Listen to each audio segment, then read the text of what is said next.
Alright, so the two figures we're going to be taking a look at today are from the popular mobile game Azur Lane, and they are both manufactured by Kotobukiya. Now, huge disclaimer, Kotobukiya did send out one of these figures out so I could take a look at, and it is Ryuho Illustrious over here. I actually already bought beforehand in the aftermarket, and she's been in the box for a long time and I haven't opened her up yet. So since we're taking a look at Azur Lane figures today, and they're both made by the same manufacturer, might as well open them up and do a same, double feature video. So if you guys don't know, Azur Lane is a pretty popular mobile game, and rightfully so. Their huge cast of female characters are all incredibly well designed and incredibly attractive, and that's kind of the whole appeal for the game. It's probably one of the most free-to-play gacha games, so if you're looking for a gacha game to play, which I hope you aren't anyways, because gacha is a very terrible thing to get into, but if you are looking for a free-to-play option, and one that's relatively good to free-to-play players, I think Azur Lane is probably one of the better ones. Because one of my friends pretty much got every single ship in the game just by grinding and, playing the game, and he hasn't spent a single dime on it. However, if you are easily tempted by in-game skins, because my god, a lot of the skins that they design for their characters are super attractive, and that's what these two characters are based off of. These aren't the original designs, they're the skins that you can purchase in-game. Now granted, you don't roll for the skins, you can just straight out buy them from the shop, which is great because you're not gambling your money away for some crap 3-star weapon.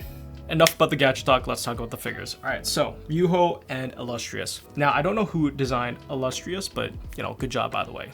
Illustrious is a fantastically attractive designed character.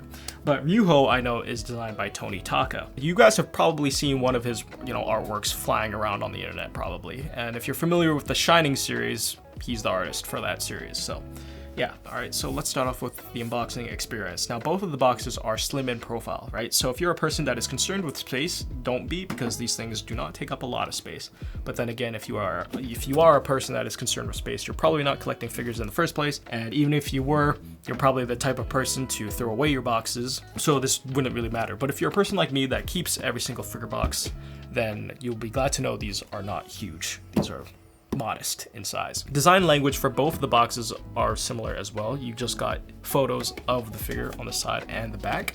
Oh my god, these photos look fantastic. Done by the same studio, Weister Studio, who is a god amongst figure photographers. Inside both the boxes, of course, you get the figures themselves, which they look great, and you'll see more B-roll footage of them, of course. And you also get the bases. So Ryuho's base is a boulder tied with some rope around it and some paper charms. It's even got some arrows sticking out of it, and the boulder actually has some decent detail on it. They're trying to go for that New Year's shrine look, which I can appreciate, of course. And it's not gigantically big, so you can definitely fit this in a detail without taking too much space either. So the boulder's cool, but it's not just a boulder, guys.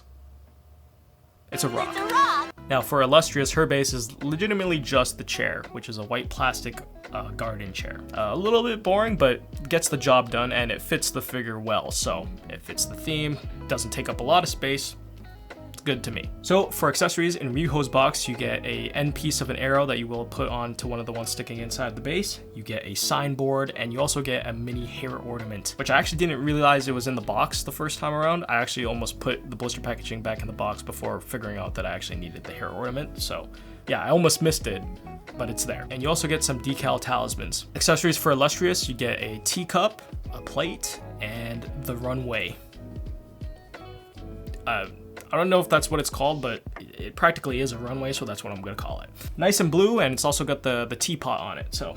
Assembly-wise, both of these figures are super easy to put together. Illustrious's chair has 2 pegs, and then underneath the runway, you have 2 slots that you can just push the pegs in, and it just goes simply on like that. And then you can put Illustrious just straight up on the chair. Another funny detail is that the chair actually has, how do I put this? An ass print on it, but I guess it helps Illustrious stay on the chair, so fantastic job on the detail there. And then you can put the plate inside of her hand and then the teacup in the other one. Ryuho is also pretty simple to put together as well. The first thing you're going to want to do is put the hair ornament inside of her hair. So you will detach the ponytail, and then there's a little slot that you can put the hair ornament in, and you put that in, and then you can put back on the ponytail. You put the arrow on the end tip, and then on Ryuho's left sleeve there's a little peg, and there's a hole on the boulder for that peg, and you just put that in. That's literally the only sort of attachment you have for the figure, and she just kind of rests on top of the boulder like that.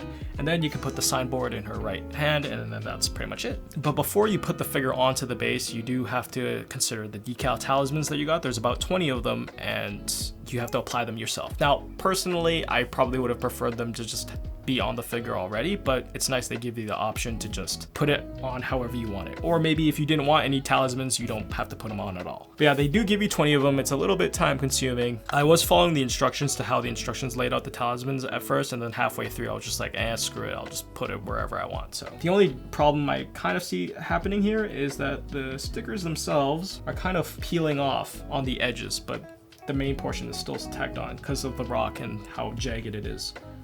It's a little bit hard for the adhesive on the stickers to kind of stick together. So yeah, but that's a small nitpick. All right, now overall quality for the figures, it's great. Now both figures themselves are pretty ample when it comes to their bosoms, right? So sculpt is pretty important, and they did a fantastic job on the body sculpt for both of these characters. Ryuho just looks super soft. Her legs look so good. Her fingers are well sculpted as well as her toes. Now you can't see Illustrious's toes. Obviously, she's wearing shoes, but the shoes themselves do have a decent amount of detail with the jewels. And the overall sculpt for Illustrious is fantastic. I love her hair. I love the facial expression for both of the characters. Paint job is also extremely solid. I have no glaring defects on mine, so I don't see any like black spots or anything. So I love the orange to yellow gradient on Ryuho's sleeves and her overall dress aesthetic, as well as Illustrious' mature dress with the folds and the blue color. Oh my god, the deep shade of blue and the gradient on the inside and the outside, it just looks so good. Now when it comes to leggings, I usually don't like a glossy finish, but these look really good. Yeah, like I said before, the folds and the clothes, I love the hair ornaments they have with the flowers. It looks good. And they both have ponytails, which is also a huge strike plus for me. And the little attention to detail with Ryuho's left sandal just kind of almost falling off her foot. That's nice, because I actually do that in real life when I'm wearing sandals. But yeah, that is pretty much it for the figures. Overall, I'm extremely happy with them. The only thing I could probably nitpick a little bit is Illustrious's finish on her hair. I find it a little bit too reflective when it comes to light, whereas Ryuho kind of has like a more matte look when it comes to her hair.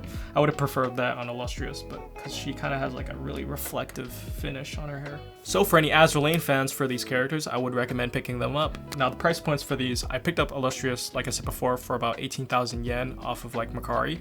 You can probably find maybe better deals or similar deals. Her retail price was around 16,000 though. Ryuho, I believe, sold for 17,000 retail. I don't know how much the aftermarket prices are for that particular figure, but you can probably scour the internet and try to find a decent one. I'd recommend like Solar's Japan or something if you really want to try to find it in stock. But yeah, that's been it from me. Hopefully you guys enjoyed this video. Now, if you excuse me, I'm probably going to go play some more Hajimari because I started playing that game. And yeah, I'll catch you guys on the flip side, so peace. Hope you guys enjoyed watching that video. Special thanks to my patrons Seswat, Beast, Cat Rice, Ralku, Malhat, Tiso, Hentia, Fritz, Ren, Toxic, and YNR Ghoul. What's up with that name? And of course, thanks to all my other patrons as well.